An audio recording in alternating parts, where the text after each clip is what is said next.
고민정 의원과 김종인 위원장 핫투로 선정됐습니다. 먼저 고민정 의원 소식입니다. 고민정 의원이 눈물을 펑펑 흘리는 사진에 이어서 책상에서 지친 사진까지 공개를 했습니다. 뒷말이 많습니다. 자, 먼저 감성 메시지 1.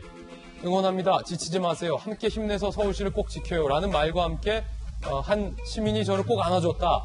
제가 하고 싶은 말을 들어서인지 눈물을 주체할 수가 없었다라고 지난 27일에 이렇게 시민의 어깨에 기대서 우는 사진과 어떤 감성적인 메시지를 올렸습니다. 자, 야당은 이렇게 문제 삼았습니다. 김혜령 대변인, 최악의 감성파리, 김웅 의원, 그 눈물 권력이 아니라 성범죄 피해자를 위해 흘려라. 김근식, 피해자의 아픔을 외면한 채 지지자와 안고 악의 눈물이다라고 야당은 좀 가혹한 평가를 했습니다. 이 논란에 이어서 두 번째로 고민정 의원이 사진과 메시지를 올렸습니다. 자, 책상에서 좀 이렇게 지쳐있는 사진. 오늘 오전 골목길을 유세차와 발걸음으로 누비고 다녔던 고민정 의원. 의원님, 이제 조금 있으면 또 나가셔야 합니다. 라는 어떤 보좌관의 메시지를 인용해서 글을 올렸는데 본인이 올린 겁니까?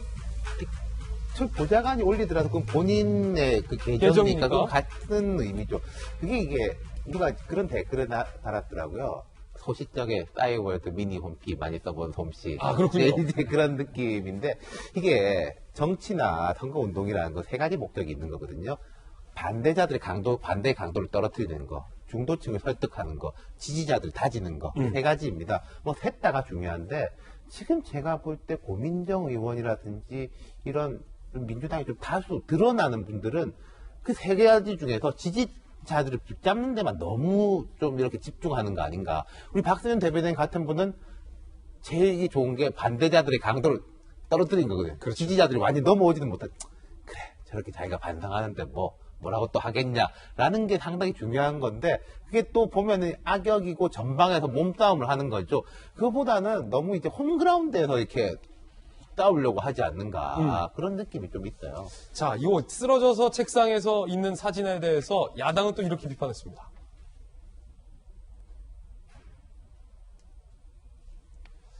지쳐 울고 쓰러지는 이미지를 부각하는 장으로 왜곡했다. 날 좀 봐요 시리즈. 국민은 이제 그만 보고 싶다. 뭐 이런 논평 나오고 있고요. 피로소인이냐라는 약간 뭐랄까요. 비판의 메시지도 야당에선 나오고 있는 그런 상황입니다. 자, 박수현 대변인. 예. 뭐 야당의 평가가 좀 야박한데요? 야박하죠. 예. 예. 아마 그 고민정 의원이 겪고 있는 그 마음의 상처나 뭐 이런 것들이 사실 뭐 국민의 상처에 비하면 비할 바가 아니지만 지금 그런 와중이니까 자꾸 이제 비판을 하시는 거거든요. 국민의 어떤 분노, 국민의 어떤 피로 이런 것들 앞에 본인 민주당 너네들이 지금 피로 호소할 수 있냐라고 하는 이제 이런 회초리 아니겠습니까?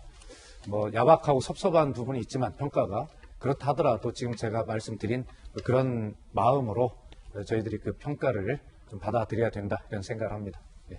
근데 왜 윤태곤 실장께서는 평가한 것처럼 왜 민주당 내에서 이렇게 다지는 쪽에 자신의 지지층을 다지는 쪽에 행보를 많이 보이냐 보면 전 보면서 이런 생각이 듭니다. 그러니까 지금 보궐선거가 진행 중이죠. 4월 7일 보궐선거가 서울시장 선거긴 한데 사실 많은 사람들에게 내년 3월에 대선 그리고 내년 또 이제 6월에 있을 지방선거가 굉장히 중요하죠. 그런 점에서 저는 많은 사람들이 지금 보궐선거에 임하는 게 아니라 대선과 지방선거 염두에 두고 선거운동을 같이 하고 있는 거죠. 많은 사람들이.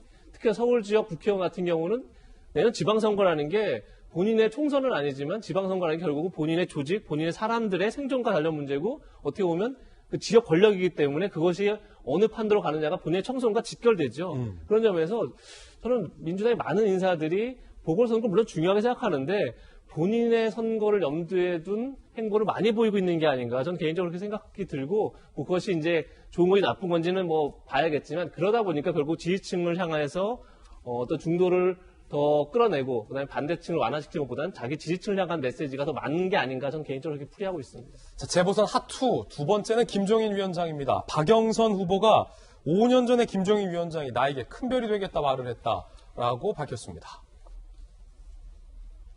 박영선 후보가 박 의원이 의정활동한 것을 보고 저분이 큰 별이 될 수도 있겠구나라는 생각을 했습니다. 라고 5년 전 김종인 비대위원장께서 저의 개소식 축사에서 이런 말씀하셨다라고 윤 전 총장에게 별의 순간을 제안한 김종인 위원장의 말을 어찌 보면 한번 이렇게 꼬집은 거죠.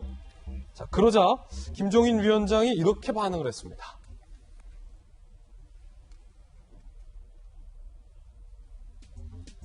그런 얘기 한 적 없다. 박영선이 급하니까 별의별 소리를 다 한다. 별이라는 건 아무한테나 하는 소리가 아니다. 라고 반응을 했습니다. 그러자 다시 박영선 후보가 또 이 영상을 하나 공개했습니다. 함께 보시죠. 5년 전 영상입니다. 30년 가까이 박영선 의원과 인연을 갖다 맺고 있는데 박영선 의원과 함께 제가 지난 17대 때 국회에 같이 들어간 적이 있는데 그때 우리 박영선 의원의 의정 활동을 하는 걸 보고 내가 야 저분이 앞으로 큰 별이 될 수도 있겠구나 하는 그런 생각을 했습니다. 윤태호 시장님 어떻습니까? 저 두 분이 제가 알기로 원래 가까워요. 가까워요. 친해요. 예. 그러니까 왜 기억하실 텐데 국민의힘하고 안철수 후보 단일화 과정에서 안철수 후보 측에서 비공식적으로 박영선 비판 한 번도 못 봤다. 예. 우리한테가 매일 뭐라고 예. 한다. 그럴 정도로 이제 가까웠던 인사인 거는 분명하고 그런데 이렇게 양쪽이 갈라져가지고 싸우고 있구나. 근데 저는 또 한 몇 년 후에는 또 두 분의 관계가 또 어떨지 또 모르겠다. 그런 느낌도 들어요. 예. 예. 김종인 위원장께서 박영선 급하니까 별의 별 소리를 다 한다. 별을 두 번이나 언급하셨어요. 그렇군요. 별이 또 나왔네요.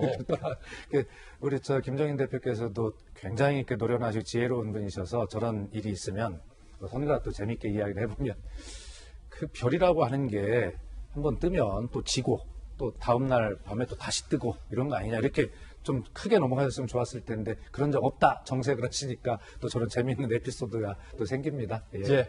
재보선 핫2 살펴봤습니다.